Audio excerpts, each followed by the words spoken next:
A neurocientista Suzana Herculano Rosell, que é a neurocientista brasileira, uma das mais respeitadas do mundo, que inclusive saiu do Brasil porque o Brasil não valoriza a ciência brasileira, porque ela foi buscar financiamento fora para as pesquisas sobre o cérebro humano. Inclusive, eu acho que ela é uma das responsáveis por descobrir que o cérebro humano tem 86 bilhões de neurônios. Acho que ela é uma das que descobriu isso. Ela fala que não é a carne que fez a gente evoluir o nosso cérebro, é o cozimento, né? O cozimento, ele faz com que aquilo que a gente come quebre as moléculas para facilitar a digestão.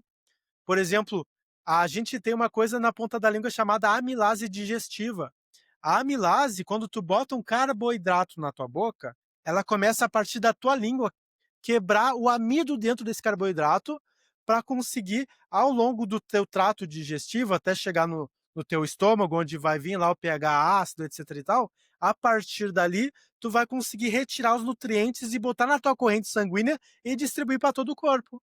Então, a amilase digestiva, ela só existe em animais onívoros e em alguns animais herbívoros. Ela não existe em nenhum animal carnívoro, tá?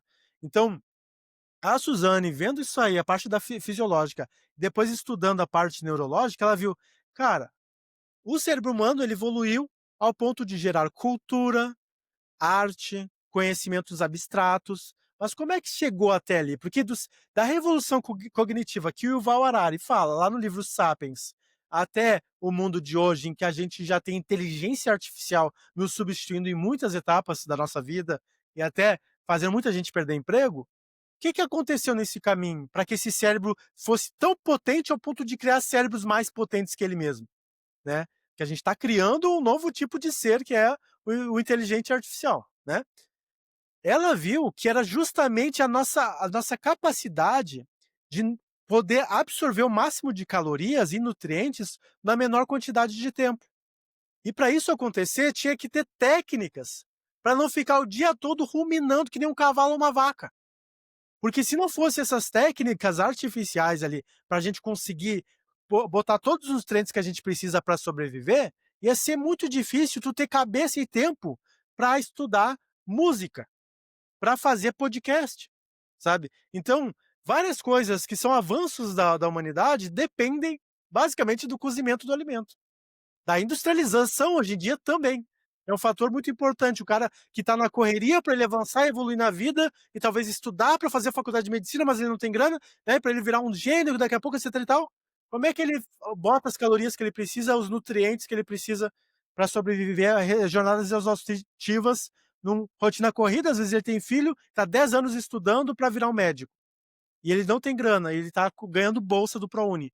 Como é que ele consegue isso? E ele ainda vira um gênio depois, comendo miojo. Então, então tu vê, até a industrialização ela está acelerando nosso processo cognitivo. Para ficar tão mais fácil, daqui a pouco tem uns shakes super proteicos. Bota isso aqui, não come mais nada o dia todo e vai. Vamos lá acelerar esse cérebro, né? Então, o cozimento ele é o fator primordial da humanidade em termos da revolução cognitiva para a gente ter cérebro grande. Não é a carne. A carne, tu pode comer ela in natura, crua, o que for. O fogo vem ali para quebrar algumas coisas, para até facilitar a digestão, mas é muito mais para dar sabor. É para ficar Uhum. gostosinho, né? Porque fica gordura e sódio, queimadinho, defumado, né? É para isso, é basicamente sabor. Mas o que evoluiu a gente é quebrar a proteína vegetal, que tem aquela barreira lá de celulose, que é bem difícil. O pessoal fala da biodisponibilidade. Como é que tu quebra essa barreira? Cozinha, caralho. Perdão o termo aqui. Mas tu diz mesmo cozimento, porque assim, tu tá falando da questão quando o Homo sapiens ele era nômade e aí ele vira sedentário quando ele descobre a agricultura, né? E você bem falou que acho que tem a primeira grande descoberta, acho que ali é o fogo, e aí o domínio do fogo, depois é também quando o ser humano desenvolve a agricultura, se torna sedentário. Tem um humorista, o Maurício Meirelles, que ele até brinca que quando o ser humano virou sedentário, é ali que começou a ansiedade, porque o cara olhava assim, agora não tenho o que você falou, né, do cara ter tempo pra fazer outras coisas, né? Tempo. Aí ele falou, ali que surgiu a ansiedade, porque o cara, tipo assim, pô, então não tem que mais dizer não sei o quê, eu tenho que só esperar aqui crescer aqui, sair minha batata aqui, meu aipim, e agora o que que eu faço da minha vida? Ele brinca um pouco com isso. Não, e surge a Você pior falou. coisa que pode falar. Diz, desculpa. Não, não, não, diz. Além da ansiedade, na verdade, a ansiedade é algo um fenômeno muito mais recente, tá. O que antes eu diria que antes de chegar a ansiedade, em termos de um problema social, chegou um problema que a gente nem lembra mais que existe. E ó, eu vou falar esse problema e vocês que estão ouvindo, tu mesmo, Caio, que vou te falar aqui, tenta lembrar da última vez que tu sentiu esse sentimento. Tédio. Uhum, uhum. É, A maioria das celular me pessoas não fez. a gente não lembra mais o que que é o sentimento do tédio. Ele morreu, Uhum. é um sentimento arcaico com o advento da tecnologia. E a tecnologia, essa aceleração, notificação, internet, etc e tal, ela tá deixando a ansiedade mais forte na gente. Não temos mais espaço para o tédio. Então, provavelmente o sentimento do tédio, ele veio muito anteriormente à agricultura, e ele ficou forte na agricultura quando com o sedentarismo.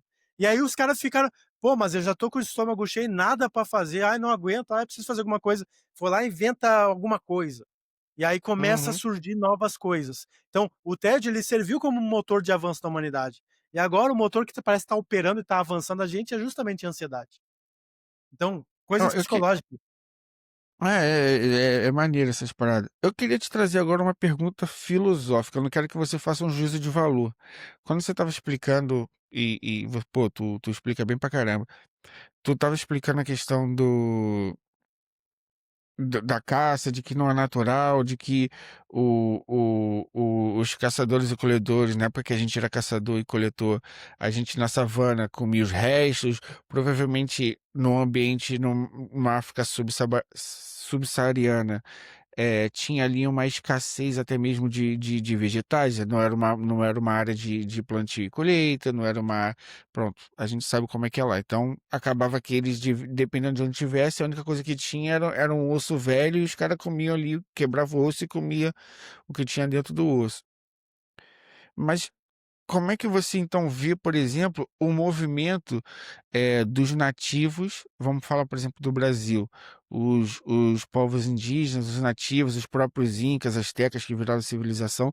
Como é que você enxerga que ao mesmo tempo que tinha essa abundância de, de, de proteína não animal, eles tinham a agricultura, eles pegava ali no pé de banana, pegava a banana não, porque a banana acho que é até mais moderna, a banana como a gente conhece, mas eles tinham acesso a alimentos mais fácil do que caçar.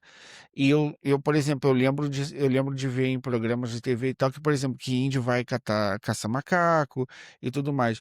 Como é que você enxerga isso, não num juízo de valor, mas por que que você acha que culturalmente eles foram para esse lado, de se eles tinham tanto acesso fácil a alimentos que não eram animais, por que que eles mesmo assim foram caçar? É uma boa pergunta e ela vai também um pouco em direção que a outra que eu me enrolei para responder sobre o veganismo não ser sustentável para a adoção de toda a humanidade, né? Ok? Mas eu não tenho nenhuma resposta científica sobre isso, tá? Porque se tu tá num ambiente de abundância de vegetais, frutas, tubérculos, mandioca, sabe?